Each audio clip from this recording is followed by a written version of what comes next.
కేసీఆర్ గారు వచ్చిండ్రు, కాంగ్రెస్ కి భయం పుట్టింది అంటారు. కేసీఆర్ కుటుంబానికి భయం పుట్టింది. ఇంకా మనం ఇట్లనే గుర్తుంటే మళ్ళీ మనకు రారు, ప్రజలు మర్చిపోతారు, జనాలు మర్చిపోతారు. జీవన్ రెడ్డికి కొంత సాకు దొరికిన తర్వాత జగిత్యాలకించే గీతయాత్ర అని పెట్టి 10 సంవత్సరాలు మేము కట్టిన నిర్మాణాలు ఇప్పటికి కూడా ఉన్నాయి, కానీ రేవంత్ రెడ్డి ఏం చేయకుండానే అన్ని కూడా కూలగొడుతుండు, ఇప్పటి వరకు కట్టింది ఏది లేదు అని ప్రశ్నిస్తుంది సార్. ఇప్పుడు ఆయన కట్టింది కాళేశ్వరం చాలా గొప్ప ప్రాజెక్ట్ అని ఆయన అనుకుంటారు. కాళేశ్వరం అనేది ఒక మొత్తం డబ్బులు తీసుకుపోయి అందులో పెట్టి, డబ్బులు వాళ్ళకి తెలుసు ఇది ఇంత పనికి రాదు అని. నా కమిషన్ ఏమొస్తుంది అనేది కొన్ని లక్షల కోట్ల రూపాయలు. కాంగ్రెస్ హయాంలోనే మూసిని ఖరాబ్ చేసిండ్రు, ఓల్డ్ కాంగ్రెస్ ఖరాబ్ చేసారు. మళ్ళీ నువ్వు 10 సంవత్సరాలు ఏం చేసినావు? మేము ఖరాబ్ చేసినాం. అక్కడ ఏం ఇన్ఫర్మేషన్ ఇస్తే దాన్ని ఇక్కడ పాటించడానికే ఉన్నారు, కానీ తెలంగాణ సొంతంగా పరిపాలించుకునే శక్తి వీళ్ళకి లేదు. ఇప్పుడు ఈయన తెలంగాణ బాగుపరిచిండు అనుకో, ఈయన ఎందుకు ఓటమి పాలవుతుంది? ఈయన ఇష్యూ ఇంత పెద్ద గాడానికి కారణం ఏంటంటే డ్రంక్ అండ్ డ్రైవ్ తీసుకొచ్చింది ఎవరు? తాగు, కొట్లాడు, ఊగులాడు అని ఏదైతే చరిత్ర ఉంది టిఆర్ఎస్. పొలిటికల్ ఇన్ఫ్లుయెన్స్ ఉంది, కాంగ్రెస్ పార్టీ ఇన్ఫ్లుయెన్స్ ఉంది. ఎందుకు ఉంటుందమ్మా మంగళి మీద పొలిటికల్? కాంగ్రెస్ పార్టీ ఎందుకు ఇది ఉంటుంది? Hi friends, this is Pradeep Devasari, welcome to our channel. Friends, ఇప్పుడు మనము ఎక్స్ఎమ్మెల్సీ రాములు నాయక్ గారితో ఉన్నాము. ఇప్పుడు ప్రజెంట్ ఉన్న పొలిటికల్ ఇష్యూ మీద మాట్లాడడానికి వచ్చాము. నమస్తే సార్. నమస్తే సార్. కేసీఆర్ గారు వచ్చిండ్రు, కాంగ్రెస్ కి భయం పుట్టింది అంటారు, ఏమండి? కేసీఆర్ కుటుంబానికి భయం పుట్టింది. ఇంకా మనం ఇట్లనే గుర్తుంటే మళ్ళీ మనకు రారు, ప్రజలు మర్చిపోతారు, జనాలు మర్చిపోతారు. ఏదో ఒక విధంగా ప్రజలను కలవాలి. మనం 10 సంవత్సరాలు కలవలేదు, తప్పు చేసిన మంది గురించి శిక్ష ఇచ్చిరు అనేది ఆ కుటుంబానికి బాగా తెలుసు. ఇవాళ నేను ఇంతకు ముందే అల్లూరి సీతారామరాజులో విజయ నిర్మల ఒక పాట పాడుతుంది, వస్తాడు మహారాజు ఈ రోజు కార్తీక పౌర్ణమి రోజున అని పాడుతుంది. జీవన్ రెడ్డికి కొంత సాకు దొరికిన తర్వాత జగిత్యాలకించే గీతయాత్ర అని పెట్టి ఇక్కడికించే గీతయాత్ర మోగిస్తా అని రకరకాలుగా మాట్లాడి ఒక్కొక్కరు లాగు బొలగొడతా, వచ్చే ప్రభుత్వం నాదే, హెడ్రా ఉండదు, ఎవరు ఉండదు, తెలంగాణనే ఉండదు, నువ్వు వస్తే ప్రజాస్వామ్యమే ఉండదు. ఇప్పటి వరకు తెలంగాణ బాగుపడ్డది 10 సంవత్సరాలు, మేము కట్టిన నిర్మాణాలు ఇప్పటికి కూడా ఉన్నాయి, కానీ రేవంత్ రెడ్డి ఏం చేయకుండానే అన్ని కూడా కూలగొడుతుండు, ఇప్పటి వరకు కట్టింది ఏది లేదు అని ప్రశ్నిస్తుంది సార్. ఇప్పుడు ఆయన కట్టింది కాళేశ్వరం చాలా గొప్ప ప్రాజెక్ట్ అని ఆయన అనుకుంటారు. కాళేశ్వరంలో ఓన్లీ మేడిగడ్డ ఇది ఒకటే కాదు, 2 పిల్లలు కుంగిపోతే కాళేశ్వరం అనేది ఎన్నో బ్యారేజ్లు, ఎన్నో కెనాల్స్ ఇవన్నీ ఉన్నాయి, ఇది ఒకటే కాదు కదా అని చెప్పేసి వాళ్ళు ప్రశ్నిస్తున్నారు. ఇంకోటి, ఇప్పటి వరకు అది రిపేర్ ఎందుకు చేస్తలేరు కాంగ్రెస్ గవర్నమెంట్ లో? వాళ్ళు పర్మిషన్ ఇచ్చినా కూడా ఎందుకు చేస్తలేరు? కావాలని అంటున్నారు. ఇప్పుడు నేను చిన్నప్పటి నుంచి పండిత్ జవహర్లాల్ నెహ్రూ మొట్టమొదటి దేశ ప్రధాని, తర్వాత ఇక్కడ మన తెలంగాణలో నిజాం సాగర్ కానివ్వండి, రకరకాల నాగార్జున సాగర్ కానివ్వండి, శ్రీశైలం ప్రాజెక్టు కానివ్వండి, చాలా ప్రాజెక్టు కట్టి నీళ్ళు ఇట్లా సర్రున్న జారితే ఇక్కడ కట్టగడతారు, గేట్లు వేస్తారు, అది ప్రాజెక్ట్ అవుతుంది. గ్రావిటీ మీద ఎంత నీళ్ళు ఆగుతుంది, ఆ కట్ట ఎంత ఇది ఉంటుంది. కానీ ఈయన బొక్కెన లేక మన మోటబా ఉన్నది ఉంటుండే చూడు, పాత పద్ధతిలో 2 ఎడ్లను కట్టి బాయిలాది కొంచి అది పోస్తే ఇక్కడికించి అక్కడ, అక్కడికించి ఇక్కడ, ఈ దానికించి మీద అక్కడ, అట్లా తీసుకుపోయి కాళేశ్వరం కిందికి దించిన తర్వాత కాళేశ్వరం అనేది ఒక మొత్తం డబ్బులు తీసుకుపోయి అందులో పెట్టి, డబ్బులు వాళ్ళకి తెలుసు ఇది ఇంత పనికి రాదు అని. నా కమిషన్ ఏమొస్తుంది అనేది కొన్ని లక్షల కోట్ల రూపాయలు అక్కడ దంచుకున్నారు రీడిజైన్ పేరు మీద. ఆ దానికి పెట్టే డబ్బులు ఏవైతే ఉంటేనో చిన్న చిత్క ప్రాజెక్టులు ఒక 1000 చెరువులు దోవిస్తుంటాయి. ఇంకా మరి కాకతీయులు దోవిచ్చినట్లు మనము నిజాం సాగర్ కానివ్వండి, తర్వాత నీకు ఇది ఎక్కడ మన మాంజిరా కానివ్వండి, గండిపేట దగ్గర కానివ్వండి, ఉస్మాన్ సాగర్ నీళ్ళు ఎట్లా వాడుకోవాలి, మూసిని ఎట్లా బాగు చేసుకోవాలి. మూసి బ్రహ్మాండమైన ఉందండి. మూసి నీకు ఏది గండిపేట వచ్చారో చాలా పవిత్రంగా ఉంది. ఇక్కడ కాంగ్రెస్ హయాంలోనే మూసీని ఖరాబ్ చేసిండ్రు ఓల్డ్ కాంగ్రెస్. ఇప్పుడు న్యూ కాంగ్రెస్ అయిపోయింది, ఓల్డ్ కాంగ్రెస్ అవునబ్బా మీరు ఖరాబ్ చేసారు. మళ్ళీ నువ్వు 10 సంవత్సరాలు ఏం చేసినావు? మేము ఖరాబ్ చేసినాము. మేము అక్కడ నీళ్లు కట్టినాము, అక్కడ ఏంది మూసీది ఎస్టీపీలు పెట్టినాము, కానీ వీళ్ళు వచ్చి మూసీ మీద 1,00,000 కోట్ల స్కామ్ చేయడానికి రేవంత్ రెడ్డి ప్రభుత్వం ముందుకు వస్తుంది అంటున్నారు. ఇప్పుడు కాళేశ్వరంలో ఎవరు స్కామ్ చేసింది మొత్తం జనాలకు తెలుసుగా. మరి ఎందుకు అరెస్ట్ చేస్తలేదు? మళ్ళీ దివాలా ఎందుకు తీసినాం అందరికి తెలుసుగా. చేస్తాం, వచ్చేటప్పుడే చేస్తాం. ఆయనకి ఏముందంటే నాకు జైలుకు పంపిస్తే కొంత చంద్రబాబు నాయుడు 55 రోజులు జైలుకు పోయాడు, ఆయన ముఖ్యమంత్రి అయిండు. ఎవరైతే జైలుకు పోయారో వాళ్ళు దేశ ప్రధానమంత్రి అయ్యారు. నాకు తొందరగా జైలుకు పంపిస్తే నేను ఇంకోసారి ప్రధానమంత్రి ముఖ్యమంత్రి అవుతా. ముఖ్యమంత్రి అయిన తర్వాత కొడుకు నీడ అప్పగించి వాళ్ళ దేశ ప్రధాని గురించి కొట్లాడతాడు ఆయన. తర్వాత దేశ ప్రధాని అయితే అమెరికా ప్రెసిడెంట్ కు కొట్లాడతాడు. అంత తెలివిపరుడు కదా మా అన్న. మా అన్న చేసిన షర్బత్ తోటి ఆయనకి ఏమేమి మైండ్లో తిరుగుతుందో అది మాట్లాడతాడు. షర్బత్ ఎప్పుడు షర్బత్ లోనే ఉంటారంట. షర్బత్ కాదా, మంచి ఆరోగ్యానికి మంచిది. ఏమన్నా ఆలోచన చేసినప్పుడు నీకు నాకు అలవాట్లేదు కానీ అప్పుడప్పుడు దాగి షర్బత్ దాగినోడు ఆలోచన చేస్తే చాలా గట్టిగా వస్తుంది. అంటే ఇప్పుడు కాంగ్రెస్ లో పెద్ద పెద్ద నాయకులు కూడా షర్బత్ దాగి ఆలోచిస్తారా సార్? ప్రతి పొలిటికల్ లీడర్ 80% డిస్కస్ లో అదే నడుస్తుంది. ప్రతి పొలిటికల్ లీడర్ తాగనోడు లీడర్ కాడు. ఏదో లక్కీగా రేవంత్ రెడ్డి అయ్యాడు కానీ తాగాడు. కొంతమంది ఇట్లా లక్కీ ఫెలోస్ ఉంటారు. ప్రతిమలు ఆలోచనలు ఎక్కువ చేసి పుస్తకాలు చదివి సిగరెట్లు తాగిన చాలా మేధావులు ఉంటారు. జనాలను ఎట్లా మోసం చేయాలి, ఏ విధంగా ఇది చేయాలి, ఎట్లా కన్ఫ్యూజ్ చేయాలి, ఎట్లా కన్విన్స్ చేయాలి అనేది రకరకాలు పెట్టుకుంటారు వాళ్ళు మేధావులు అనుకున్నారు. ఇప్పటి వరకు ఒక ఫ్లైఓవర్ కట్టలేదు కాంగ్రెస్ ప్రభుత్వంలో, ఒక ఏ ప్రాజెక్ట్ కట్టలేదు. ఏమనంటే ఇక్కడ ఉన్న పైసల్ని ఢిల్లీకి పంపిస్తుండు. 66 సార్లు ఢిల్లీకి పోతుండు. అక్కడ ఏం ఇన్ఫర్మేషన్ ఇస్తే దాన్ని ఇక్కడ పాటించడానికే ఉన్నారు కానీ తెలంగాణ సొంతంగా పరిపాలించుకునే శక్తి వీళ్ళకి లేదు. అంతేకాకుండా ఏమున్నా కూడా మీరు సలహాలు ఇవ్వండి అని బతిమలాడతాడు తప్ప ఆయన సొంతంగా ఆలోచన చేసి తెలంగాణను బాగుపరచలేరు అంటున్నారు. దాని మీద ఏమంటారు? ఇప్పుడు ఈయన తెలంగాణను బాగుపరిచిండు అనుకో, ఈయన ఎందుకు ఓటమి పాలవుతాడు? ఈయన చేయలేదంటే కాంగ్రెస్ పార్టీకి అంటగట్టిండు. ఇప్పుడు ఇరిగేషన్ మంత్రి ప్రతి ప్రాజెక్ట్ గురించి డిస్కస్ చేస్తుండు, రకరకాలుగా ఇది చేస్తుండు. మొన్న మూసీ మీద ఒక ప్రజెంటేషన్ ఇది చేసారు. ఇప్పుడు పెళ్లి కాగానే తెల్లారి కొడుకు పుడతాడా? ఇప్పుడు 2.5 సంవత్సరాలే అయింది. 10 సంవత్సరాల సెక్రటరియట్ కట్టినాం, కాళేశ్వరం కట్టినాం, ఇంకేం కట్టినాం?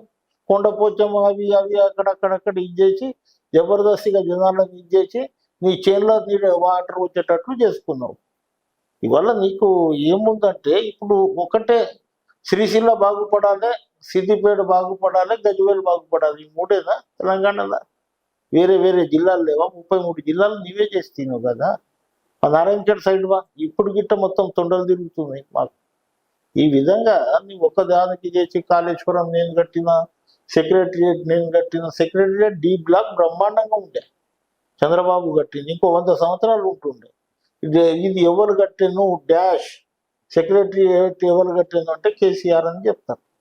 ఆ పేర్లకు కట్టిండు, కమిషన్ల గురించి కట్టిండు. కానీ ప్రజలకు కడితే లాభం ఏం జరిగింది? ఏమైనా జరిగిందా? కాంగ్రెస్ ప్రభుత్వం వచ్చిన తర్వాత గ్రూప్ 1, గ్రూప్ 2, గ్రూప్ 3, గ్రూప్ 4 అన్ని ఉద్యోగాలు వచ్చినాయి.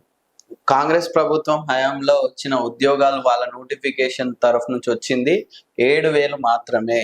మొత్తం ముందున్న ప్రభుత్వం ఇచ్చింది ఆ నోటిఫికేషన్లు, ఎగ్జామ్స్ అవన్నీ కూడా వీళ్ళు వచ్చిన తర్వాత నోటిఫికేషన్లు మొత్తం కూడా వాళ్ళ సైడ్ నుంచే అయ్యింది. 1,00,000 ఉద్యోగాలు వాళ్ళు ఇచ్చినామని చెప్తారు. వాళ్ళు నోటిఫికేషన్ ఇచ్చి ఉద్యోగాలు ఎందుకు ఫిల్అప్ చేయలేదు?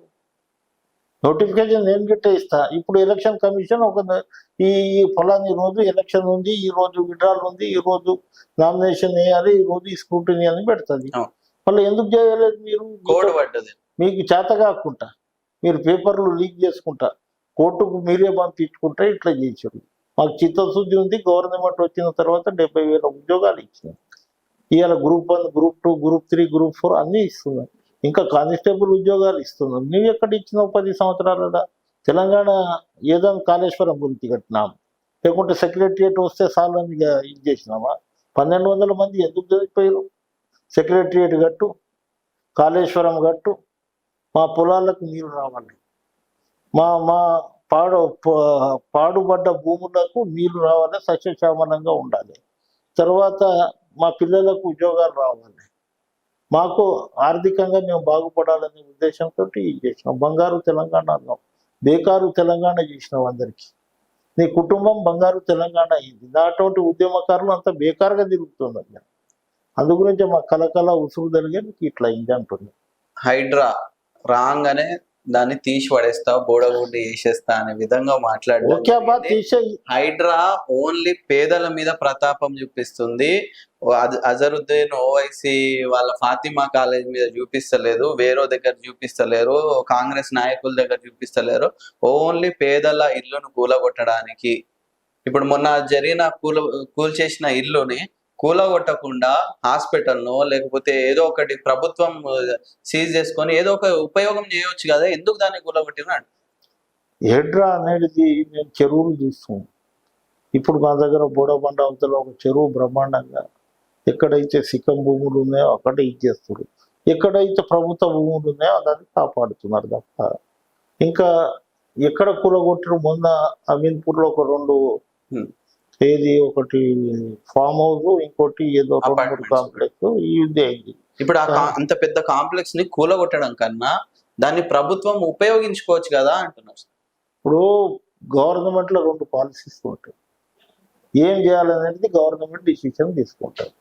ఆయన మీద ఇచ్చేసినాం మేము, ఆయన ఏం డిసిషన్ తీసుకుంటే దాంట్లో జోక్యం చేసుకోము. అది ఎంత చెడు పేరు వస్తుంది, ఎంత మంచి పేరు వస్తుంది సామాన్య ప్రజలకు అందరికీ తెలుసు.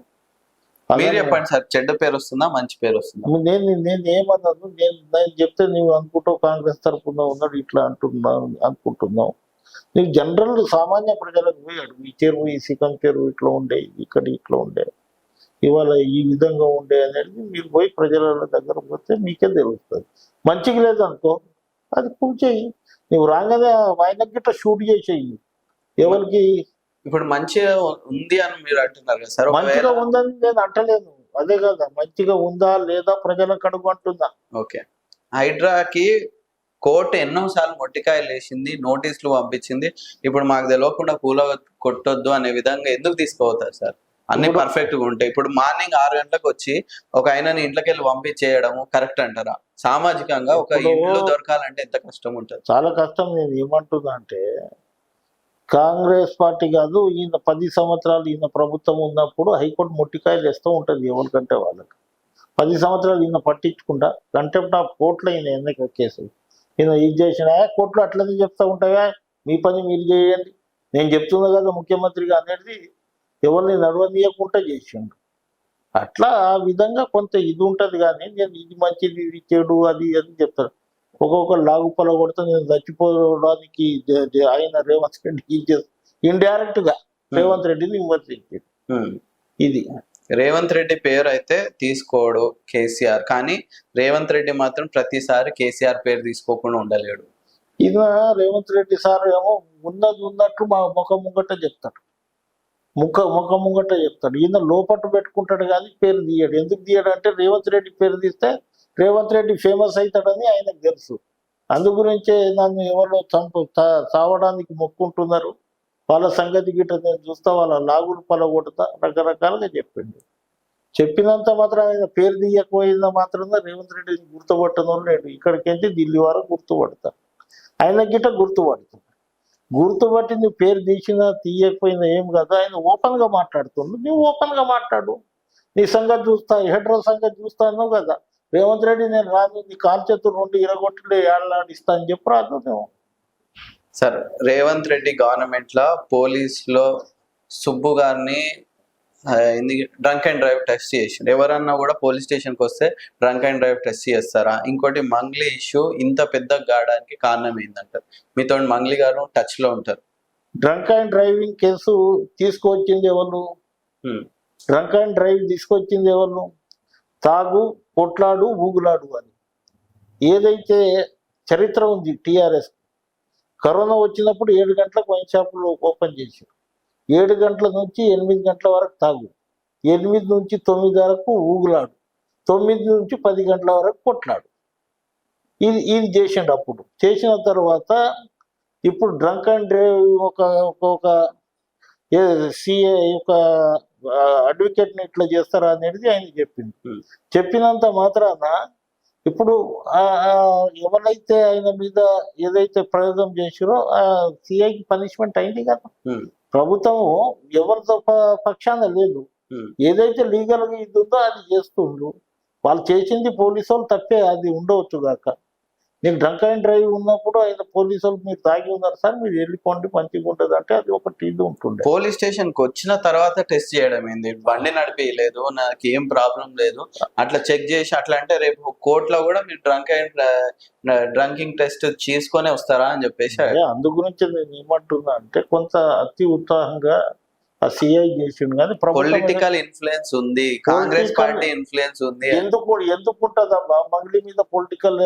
కాంగ్రెస్ పార్టీ ఎందుకు ఇది ఉంటది? మంగ్లీ అందరికంటే ఎక్కువ అక్కడ వైసీపీకి తర్వాత టీఆర్ఎస్ కు పాటలు పాడింది, కాంగ్రెస్ కు పాడలేదు మంగ్లీ.